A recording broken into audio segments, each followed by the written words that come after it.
Wherever you go, whatever you do, throw a little at it. Omax, Vest and Briefs. Tenkasi மாவட்டம் வாசுதேவநல்லூர் தொகுதி பாஜக வேட்பாளர் அனந்தன் ஐயாசாமியை ஆதரித்து மத்திய அமைச்சர் ராஜ்நாத் சிங் புளியங்குடி பகுதியில் சாலை பேரணி சென்று பரப்புரையில் ஈடுபட்டார். அந்த காட்சிகளை தற்பொழுது பார்க்கலாம்.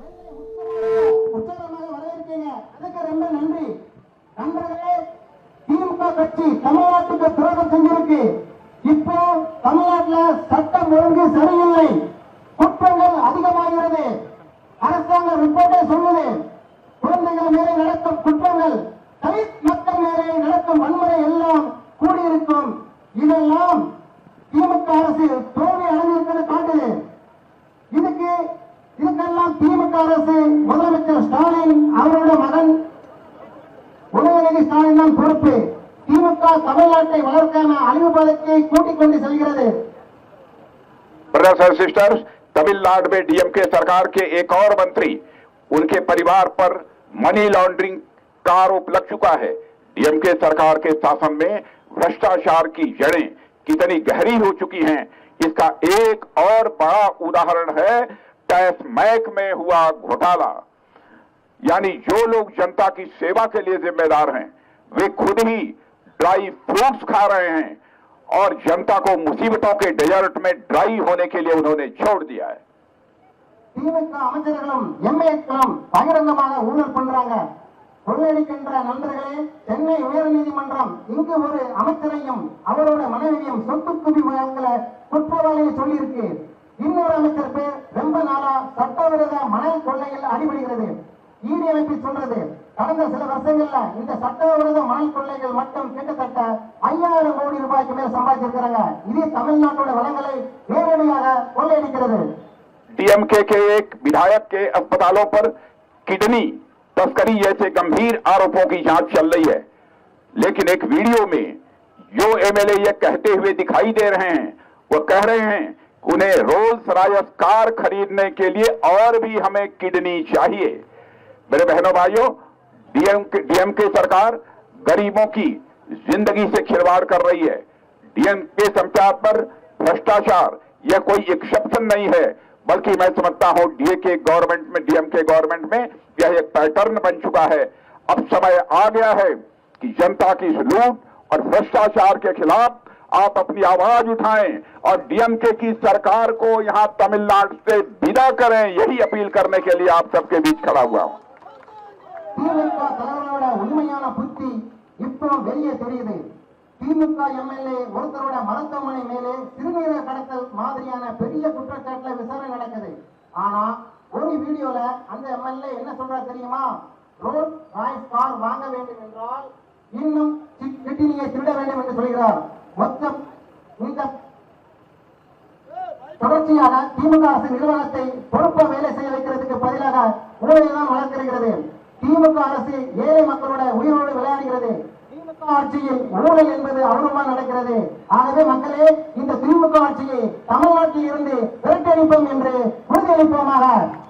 इल्लिसिट वाइन, अवैध शराब का इतना खुला कारोबार चल रहा है, किसके संरक्षण में यह गरीबों तक पहुंच रहा है, लोगों की जिंदगी बर्बाद हो रही है. इसलिए मैं कहने आया हूं मेरे बहनों भाइयों, एनडीए और भारतीय जनता पार्टी की सरकार इस समस्या को बिल्कुल जड़ से समाप्त करेगी. हम सरकार बनते ही हर जिले में इल्लिसिट लीकर सप्रेशन यूनिट स्थापित करेंगे. हम शराब माफियाओं के पूरे नेटवर्क को इस तमिलनाडु से समाप्त करके रहेंगे. தமிழ்நாட்டுல இன்னொரு பெரிய சோகம் நடந்திருக்கு. கள்ளக்குறிச்சியிலே கள்ளச்சாராயம் குடிச்சு எத்தனை பேர் இறந்து போயிட்டாங்க. இது சும்மா நடந்த விபத்து இல்லை, திமுக அரசோட முழு அலட்சியத்தால் நடந்தது. சட்டவிரோத சாராயம் எவ்வளவு வெளிப்படையாக எப்படி விற்குது, யாருடைய பாதுகாப்புல இந்த விஷயம் ஏழை மக்களுக்கு போகுது. இன்னைக்கு தமிழ்நாடு மக்கள் கேட்கிறாங்க, அப்பாவி மக்களோட உயிர் இப்படியா போய்கிட்டு இருக்கிறது. இவ்வளவு நாளைக்கும் இந்த அலட்சியத்துக்கு குழப்பத்துக்கும் எதிரான குரல் கொடுத்து மக்களோட நலனை முதல் வைக்கிற ஒரே அரசை கொண்டு வர வேண்டியது நேரம் இது. என்டிஏ மற்றும் பாரதிய ஜனதா கட்சி அரசு இந்த பிரச்சனையை வேரோடு அளிக்கும். நாங்கள் ஆட்சிக்கு வந்ததும் ஒவ்வொரு மாவட்டத்தையும் ஸ்பெஷல் எலிகேட் லிக்கர் சப்டிவிஷன் யூனிட் அமைப்போம். சாராய மாஃபியாவோட மொத்த நெட்வொர்க்கையும் ஒழிச்சிடுவோம். आप जानते हैं डीएमके के ही एक मंत्री उदयनिधि स्टालिन ने आज के कुछ साल पहले एक कार्यक्रम में सनातन धर्म को समाप्त करने की बात उन्होंने कही थी।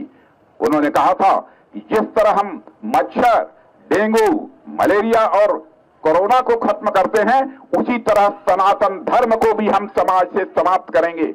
और मैं कहना चाहता हूं, बहनों भाइयों, मैं जानता हूं कि हमारी तमिलनाडु की जनता कितनी आस्थावान है।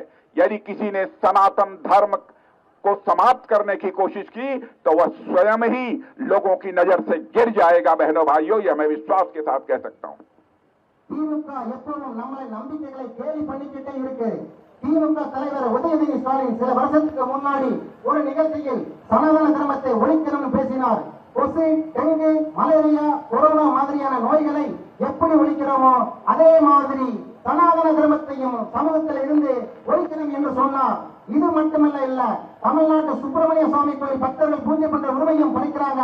மக்களே, இதற்கு நீங்களே ஒரு முடிவு சொல்லுங்கள். यही नहीं, तमिलनाडु में सुब्रमण्य स्वामी मंदिर के भक्तों को पूजा करने का अधिकार उनका छीना जा रहा है।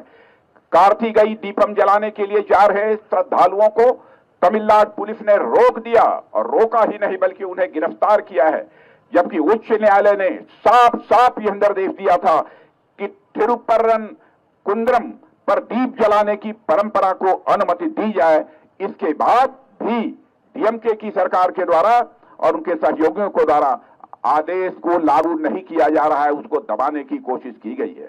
हम यहां एनडीए की सरकार बनने के बाद मैं आपको विश्वास दिलाता हूं, यह सुनिश्चित करेंगे कि कार्तिकेय दीपम जलाने की पवित्र परंपरा फिर से यहां प्रारंभ हो। यह आपका हक है और यह भाजपा की गारंटी है। मेरे बहनों भाइयों, இங்கே தமிழ்நாட்டு மக்களே, கடந்த சில வருடங்களுக்கு முன்பே நமது திருப்பரங்குன்றம் முருகன் கோயிலில் தீபம் ஏற்ற போன பக்தர்களை தமிழ்நாடு போலீஸ் தடுத்து நிறுத்தி கைது கூட பண்ணாங்க. ஆனால் உயர்நீதிமன்றம் தெளிவாக சொல்லி இருக்கிறது, திருப்பரங்குன்றம் மலை மேல் தீபம் ஏற்ற பராமரிப்புக்கு அனுமதி கொடுக்க வேண்டும் என்று. ஆகவே நமது என்டிஏ சர்க்கார், பாரதிய ஜனதா கட்சி மீண்டும் ஆட்சி அமைந்தவுடன் நாம் மீண்டும் திருப்பரங்குன்றத்தில் கார்த்திகை தீபம் ஏற்றுவோம் ஏற்றுவோம் ஏற்றுவோம். और मेरे बहनों भाइयों, अभी आपने देखा होगा कुछ ही दिनों पहले हमारे प्राइम मिनिस्टर ने भारत की पार्लियामेंट में एक बिल पेश किया था ताकि पार्लियामेंट में और जितनी भी लेजिस्लेटिव असेंबलीज हैं, काउंसिल्स हैं, हमारी माताओं बहनों को 33% का रिजर्वेशन मिले।